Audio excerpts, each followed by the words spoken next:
Welcome, it's Hanifa YouTube channel here. MCP Imamukakamiza Hellen Buluma Kuchita za Chinyengo.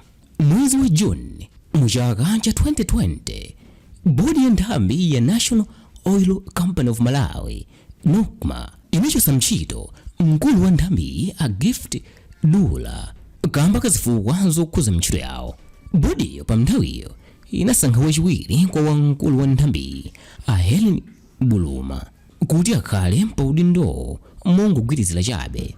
Pakatipa akuluakulu ena akuboma akhala sakugwirizana ndi mkulu wa NOCMA, ndipo ena akhala akufuna kuti achotsedwe ntchito. Posachedwapa nthambi ya boma yomva madandaulo a anthu ya Ombudsman inachita kafukufuku wa mmene amayi Hellen Buluma analembedwa ntchito, ndipo inapeza kuti sipanasatidwe njira zonse zoyenera kuti boma la Malawi limayenera kuwachotsa ntchito. Mkulu wa bodi ya NOCMA yemwenso ndi mlembi wamkulu mu ofisi ya mtsogoleri wa dziko lino ndi nduna akhale zamba analembera kalata Ombudsman Grace Malela kumuwuza kuti sasata chigamulo chake chakuti amayi Hellen Buluma awachotse ntchito popeza bodi yawo inagwirizana kale. Pa 16 Novemba mchaka cha 2022 kunatuluka kalata yomwe analemba ndi a Hellen Buluma yokuza kusiya kwawo kwa ntchito ngati mkulu wa nthambi yogula ndi kugawa mafuta mdziko muno ya NOCMA.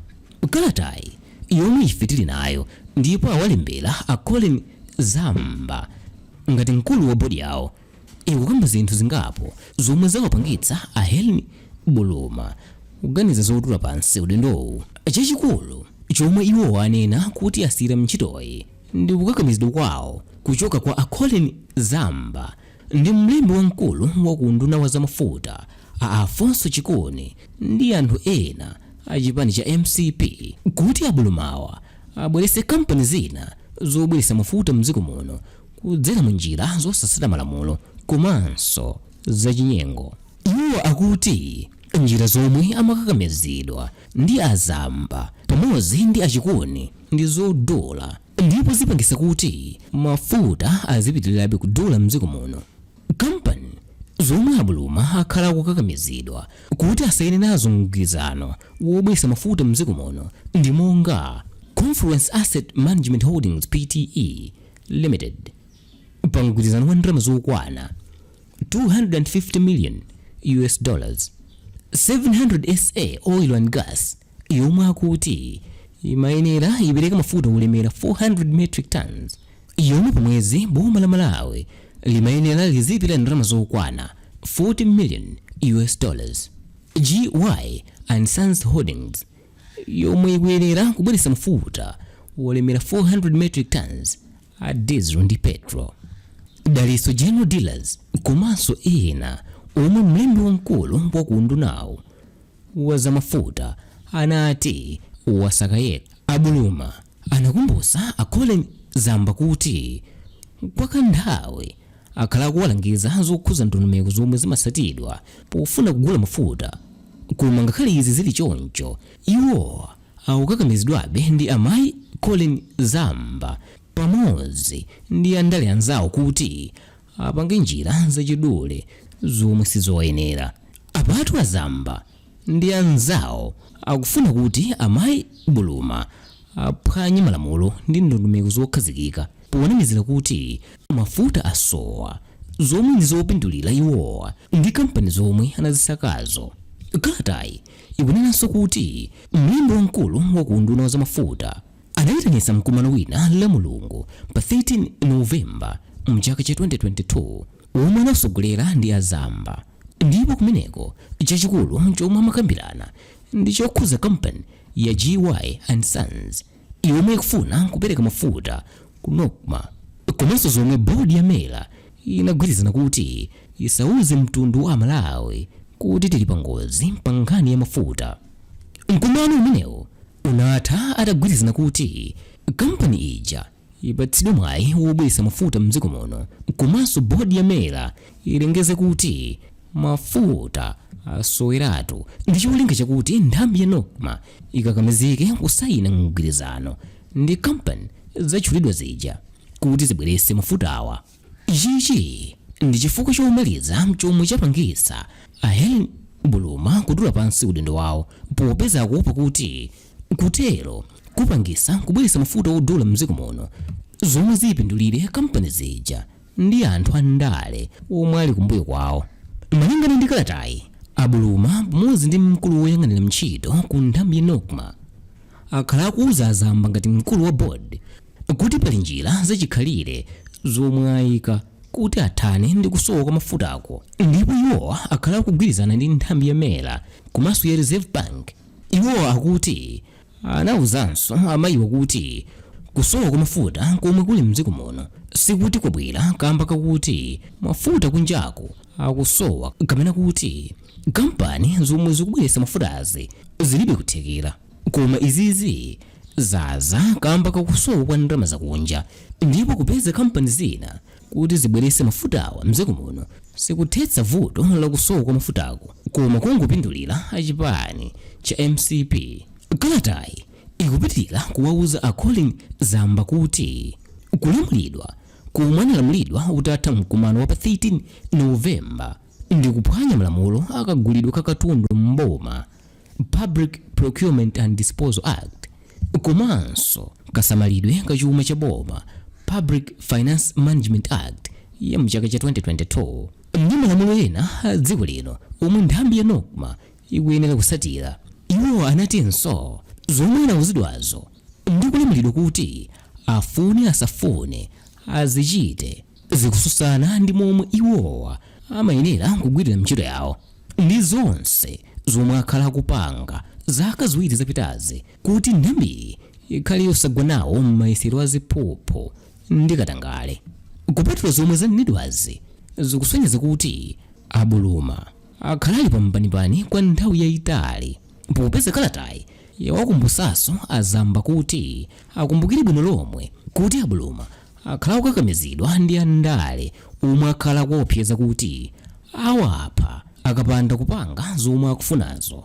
Iwowa akuti anawuzidwa kuti depot ya mafuta yakuchipoka mboma la Salima yomwe ndi ya NOCMA isiyidwe m'manja mwa mkulu wina wachipani cha MCP ndi amwenyena omwe akugwira naye ntchito. Wandale ameneyo yemwe ndi wachipani cha MCP akupanga zothekera kuti ntchito yonse yonyamula mafuta ya NOCMA ikhale m'manja mwake, ndipo akukakamiza nthambi ya mera kuti mafuta akwere mtengo. Kalatayi ikunenanso kuti amayi Buluma anawuza president wa dziko lino Lazarus Chakwera za nkhaniyi, ndipo anamuwuza kuti asalole zimenezi ndipo apange chilichonse mosata malamulo, ndipo asagwe mphwayi kamba ka anthu andalewa omwe akufuna kumusokoneza iyeyo.